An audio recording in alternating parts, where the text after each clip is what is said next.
আমি জনগণের জন্য রাজনীতি করব। যেখানে পরাধীন আছে সে পরাধীনতার শৃঙ্খল ভেঙে দিতে হবে। যেখানে মানুষ নির্যাতিত আছে, নিষ্পেষিত আছে, নির্যাতিত মানুষের পাশে দাঁড়িয়ে তার মাথায় হাত বুলে তাকে বুকে টেনে নিতে হবে। আপনি আধিপত্যের কাছে নিজেকে বিকিয়ে দিতে পারেন না, আপনাকে স্বাধীন হতে হবে। আমি যখন দেখি যে আমার ফেস্টুন লাগানোর সময় অনেক মানুষ তারা ভয় পায়, তারা বলে যে ফেস্টুন লিফলেট এজেন্ট থাকলে আমরা ভয় পাই, অনেকে আমাদেরকে হুমকি দেয়, তখন আমার কাছে মনে হয় যে আমাদের স্বাধীনতা মনে হয় খর্ব হয়ে গেছে। এই জন্য তো নির্বাচনের রুটম্যাপ তৈরি হয় নাই। নির্বাচন নিয়ে জনগণের যে আশঙ্কা আকাঙ্ক্ষা সৃষ্টি হয়েছে, আসন্ন তো জাতীয় সংসদ নির্বাচনে চুনারুঘাট মাধবপুরে নির্বাচন নিয়ে জনগণের যে আকাঙ্ক্ষা সৃষ্টি হয়েছে, এই আকাঙ্ক্ষা রুটম্যাপকে যারা বিনষ্ট করে দিতে চেষ্টা করবে তারা জনগণের সঙ্গে প্রতারণা করবে। আমরা প্রতারণা চাই না, আমরা ধোঁকাবাজি চাই না, আমরা আধিপত্য চাই না, আমরা স্বাধীনতা চাই, ন্যায্য অধিকার চাই, ভোটাধিকার প্রয়োগ করে মনের মতো প্রার্থীকে প্রতিনিধি বানাতে চাই। এই জন্য আমি আপনাদেরকে আবার বলছি, আপনাদেরকে দেখলে কেমন জানে লাগে। আপনি রাত্রে ঘুমায় চিন্তা করবেন আমি কি বলছি। আমি জনগণের পক্ষে নয়, সারা বাংলাদেশের মেহনতি মানুষের পক্ষে দাঁড়িয়ে কথা বলার জন্য এখানে এসেছি। আমি শুধুমাত্র চুনারুঘাট নয়, আমি পার্লামেন্টে এমন কথা বলবো ইনশাআল্লাহ। যারা যেই দল করে, তুষামদি করে দল করে, যারা রাজনীতি করে নেতার দিকে তাকিয়ে রাজনীতি কথা বলে, আমার নেতা নিয়ে রাগ করে উচিত কথা বলে না। আমি এমন একজন ব্যক্তি, আমাকে কেউ কিনে নিতে পারবে না। এই সংসদে দাঁড়িয়ে এমন কথা বলবে ইনশাআল্লাহ। এই চা শ্রমিকদের সঙ্গে যে অর্থনৈতিক বৈষম্য সৃষ্টি করা হয়েছে, সেই অর্থনৈতিক বৈষম্য সৃষ্টি করে চা শ্রমিকদের ন্যায্য পাওনা বুঝিয়ে তাদেরকে সর্বক্ষণিক একটি টেকসই জীবন ব্যবস্থা তৈরি করে দেবে ইনশাআল্লাহ। সনাতন ধর্মীদেরকে পুড়িয়ে, সনাতন ধর্মীর মানুষটাকে পুড়িয়ে গাছের মধ্যে ঝুলিয়ে, তাকে মেরে গাছের মধ্যে ঝুলিয়ে আগুন দিয়ে পুড়িয়ে দেওয়া হয়েছিল। তখন আপনাদের মানবতার ফেরিওয়ালারা কোথায় ছিল? যখন 90টা মাজার ভেঙে দিয়েছিল, তখন আপনারা যারা সুন্নি দাবি করেন আপনারা কোথায় ছিলেন? এখন আবার সুন্নি সুন্নি বলেন, কোথায় ছিলেন? কোথায় ছিলেন? অর্থাৎ আমরা সুন্নিয়তের কথা বলবো না, আমরা রাজপথে সুন্নিয়ত নিয়ে কাজ করি। সুতরাং আমরা দেশের জন্য কাজ করি, দেশের মানুষের জন্য কাজ করি, সার্বভৌমত্বের জন্য কাজ করি। আর আমাদেরকে বলবেন আমরা বসন্তের কুকিল। সারা বাংলাদেশ, সারা বিশ্ব জুড়ে যারা ধর্ম নিয়ে কাজ করে তাকে আপনি বসন্তের কুকিল বলবেন, অথচ এখানে নির্বাচন করা আমার সাংবিধানিক অধিকার। হ্যাঁ, আমি বুঝতে পেরেছি।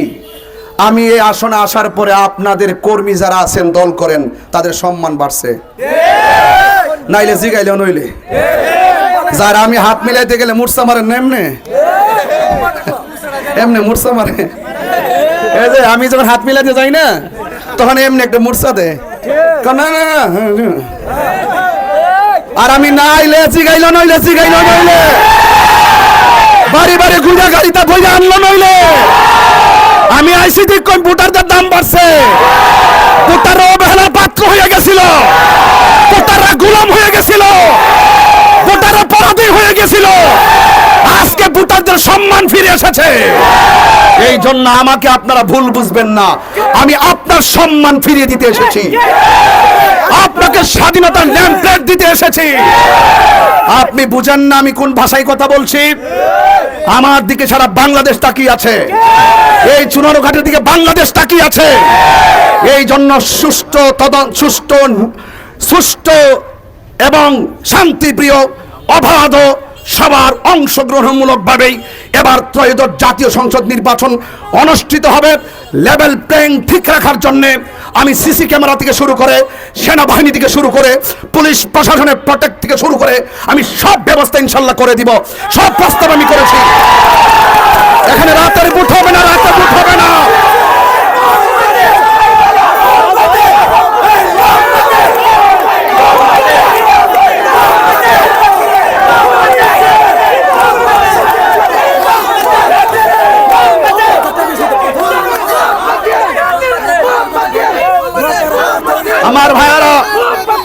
আমার ভাইয়েরা, আমার ভাষায় কষ্ট নিয়েন না।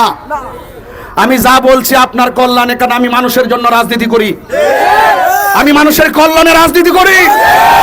আমার কর্মী সমর্থকরা যারা আছেন, ভয় পাবেন না, আপনারা কাজ করতে থাকেন। তবে একটা কথা কইয়া যায়, নীরব বিপ্লব কিন্তু হবে। আপনি ভাববেন না যে সাফাই লেবেন, এই কাম কিন্তু হইতো না। রাত্রেবেলা ঘুরাই লেবেন, কাম হইতো না। ওই চাবি মাইরা হিয়ান থেকে হে কাম হেটা হইতো না। ইনশাআল্লাহ সবাই এক থাকেন, আমরা ঐক্যবদ্ধভাবে এবার চুনারঘাট মাধবপুরে মানুষের স্বাধীন অধিকার ফিরে দিব ইনশাআল্লাহ। সবাই রাজি আছেন কিনা বলেন? রাজি আছেন কিনা বলেন? সবাই এক থাকবেন। এবং আপনাদের সকলকে আমি দাওয়াত মহব্বতের সালাম দিয়ে যাচ্ছি। সনাতন ধর্মী যারা আছেন সকলকে আদাব দিয়ে যাচ্ছি। এখানে যারা দাঁড়িয়েছেন ম্যাক্সিমাম মানুষ ওয়াজের মাঠে বসে বসে আমার ওয়াজ শুনেছেন। আপনাদের প্রতি আমার দাবি আছে, আমার দাবি আছে, কথা তো আমি বলবো, আর কে বলবে এই কথাগুলো? এই কথা বলতে গেলে হিম্মত লাগে, কলিজা লাগে, কলিজা। এই জন্য আমি আপনার কল্যাণের কথা বলছি। ভাই, ও ভাই, নো দ্য সেলফ, আগে নিজের চিনেন। নিজের ব্যক্তিত্বকে বিক্রি করে দিবেন না। আপনার একটা ভোটের যেই দাম রাষ্ট্রপতির ভোটের একই দাম, তা আপনি দুর্বল হবেন কেন? আপনার ভোটের অনেক দাম আছে। এই জন্য আপনারা যারা এখানে এসেছেন, হাজার হাজার মানুষ যারা দাঁড়িয়ে কথা শুনছেন, আমি শুধু এতটুকু বলবো, আপনারা 12ই ফেব্রুয়ারি সকাল সকাল গিয়ে আপনার ভোটটুকু দিবেন। শান্তি এবং সম্প্রীতি এবং স্বাস্থ্য, চিকিৎসা, অবকাঠামো যত উন্নয়ন আছে, এই উন্নয়নগুলো যদি আপনারা আমাকে যদি সংসদের গুরুত্বপূর্ণ জায়গায় প্রতিনিধি হিসাবে যাওয়ার যদি সুযোগ করে দেন, কথা দিয়ে যাচ্ছি, যারা বলছিলেন তাইরি সাহেব কি করছে, আমি কইয়া দিয়া যায় এমন কাজ কর্ম আপনারাই বলবেন যে কত নেতা দেখছি তাহিরি সাহেব যে কাজ করছে আঙ্গু দেশে 55 বছরের নেতারা এই কাম করে নাই। এটা আমি চ্যালেঞ্জ হিসাবে নিয়ে গেলাম, চ্যালেঞ্জ। এটা আমি চ্যালেঞ্জ হিসাবে নিয়ে গেলাম। ওই দিন গেছিলাম গতকাল বুলারজোন, একটা খুয়াই ব্রিজ আছে, এটা যখনই নির্বাচনে হয় হালি ফিতা দিয়া মাফে নেতারা। আমার একজন হুজুর একটা কাম করেন, ওই যে খোয়াই নদীর যে ইয়াড আছে না, এটা ফিতাতে একটু মাফলে মানুষ করবো এটা, হ্যাঁ ঠিক আছে। আমি কই যে আমি বাটফারি অভিনয় করতে পারতাম না, ঠিক আছে কিনা? এই ফিতা দিয়া মাফ বহুত হইছে, এবার মাফ না, এবার অন্তর দিয়ে রাজনীতি করতে চাই মানুষের কল্যাণে। এই জন্য 6 ঘন্টা 7 ঘন্টা দেখেন না স্যারটা কালো হয়ে গেছে গা, ঘুরতে আমি কি তেমন মানুষ আসলাম? আরে বাপ রে বাপ, ডাইনে প্রোটেকশন, বামে প্রোটেকশন, ফুল সজ্জা গালিসা, কি সুন্দর চেয়ার, দেশি মুরগি আর ডাইল ডুল, কি একটা সম্মানের খাওন টাউন, যদিও না আছে সম্মান করে, কিন্তু সব ফালাই দিয়ে আইছি কি লেগা? একমাত্র দেশের হাল দরবার লেগা। কথা কোন ঠিক না? তবে মোমবাতি আস্তে মোমবাতি জ্বালাইলে জ্বলবো ইনশাল্লাহ। আপনারা কি আমার প্রতি রাগ করছেন, গুসা করছেন, অভিমান করছেন? আমি কি কাউকে গালি দিয়েছি?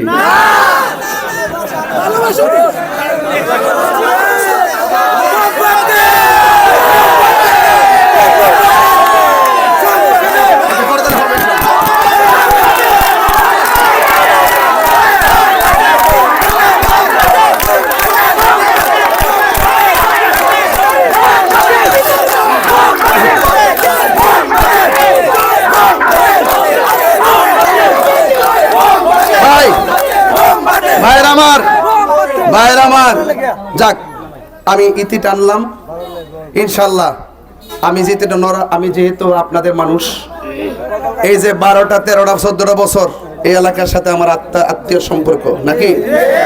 এর আগে কি আমি সারাভাঙ্গা আসি নাই? কতবার আইছি না? তো আমি যে এত বছর চলছি এতে আপনাদের এলাকায় আপনাদের না দাঁড়ায় চা খাওয়া যাবে না। তুমি কি আবার আমার ফসাইতে এসো নাকি? এটা ষড়যন্ত্রের অংশ। আমার দাঁড়ানোর সময় চা খান, মানে দাঁড়া খাইলে এটা ছেড়ে দিবে যে হুজুরে খাড়ি খাইছে। আমি সতর্ক আছি, তোমরা যদি চেতাইবা আমারে মনে করে আমি চেতে যাবো গা, যে বহা আমার দিতে শুন না, এটা আপনারা বহা আপনার কাছে থাকবো। কতক্ষণ ঠিক না বেটে? আপনারা খুশি না বেজার? যাক, সবাই মোমবাতির পক্ষে আছেন তো? মোমবাতির পক্ষে আছেন তো? আল্লাহ পাক আমাদের সকলকে কবুল করুন। আর যারা আমার ব্যাপার, এক রাস্তা ক্লিয়ার করো, গাড়িটা ছেড়ে দাও, গাড়িটা ছেড়ে দাও। মানুষ মেরেন না। আমার মরণের কতদিন বাকি আমি জানিলাম না গো আল্লাহ, দিন বাকি আমার মরণের, কতদিন বাকি আমি জানিলাম না গো আল্লাহ মরণের কতদিন বাকি। খারাপ লাগতেছে? আও যে দলই করই নাগে হইনা লইন কিতাব দিতাছি, মরণ লাগবো নি একদিন। যা কোন আর আজরাইল আসিয়া যখন হস্তে দিবা তরি, আজরাইল আসিয়া যখন হস্তে দিবা তরি, তখন আমার আমি জানিলাম না গো আল্লাহ, আমার মরণের কতদিন বাকি আমি জানিলাম না গো আল্লাহ মরণের। কতদিন বাকি। একটা সনাতন ধর্মীর অনুরোধে কিন্তু গজলটা গাইছি, কারণ সব জায়গায় যাইলেই কয়েকটা গজল গান সব সময় জিরার সাথে চলল অভ্যাস, মানুষ শুনতে চায়। তবে একটা কথা বলি, শেষ কথা বইলা দেই, কিছু কইবেন?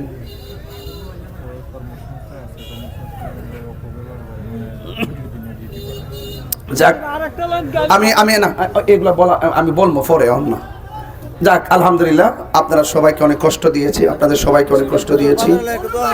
আমার একজন প্রশ্ন করছে, ভাই প্রশ্ন উত্তরটা না দিলে আবার এর মনে কষ্ট হইব। কথা রইল, অনেকে বলে যে আপনি যে স্বতন্ত্র, যদি আর আপনি যে সুন্নি জোটের পক্ষ থেকে যে আপনি এমপি আপনি নির্বাচন করতেছেন, যদি আপনি ফাঁস করেন ক্ষমতাতে থাকবে আরেক দল, তাহলে আপনি কি তা আনতার বাইনি? এটা কইনি আমার নাম তাহির হুজুর, কি তা আনতারো, যেটা সরকারি আছে ইডো দিব, যেটা বাজেট আছে ইডো দিব, এটার বাইরে আবার দেখুন ফিডো মোর দিয়ে আবার আরো অনেক কিছু নিয়ে আইতে পারবেন ইনশাআল্লাহ। আর আমি জিত করে আনতাম, একটু লড়াচড়া করতাম পারি তো, তাই না খেয়াছেরা জিত দিত না, দিব। এই দেশ সকল মানুষের দেশ, এই জন্য ইনশাআল্লাহ এগুলো আমার জন্য ফ্যাক্ট হবে না ইনশাআল্লাহ। আপনার ভরসা রাখতে পারেন, বিশ্বাস রাখতে পারেন। এই 22 বছরে কারোর সঙ্গে আমি প্রতারণা করি নাই, 22 বছরে কারোর সাথে আমি মিথ্যা কথা বলি নাই, 22 বছর কোনো মানুষের সঙ্গে আমি ধোঁকা দিই নাই। আমার একটা আদর্শ আছে, আমি টাকা মাইরা খাইতে আইছি না, আমি আইছি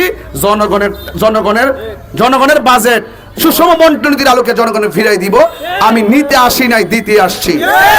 আমি শাসক আমি কিংবা শোষক হতে আসি নাই, আমি সেবক হতে এসেছি ইনশাআল্লাহ।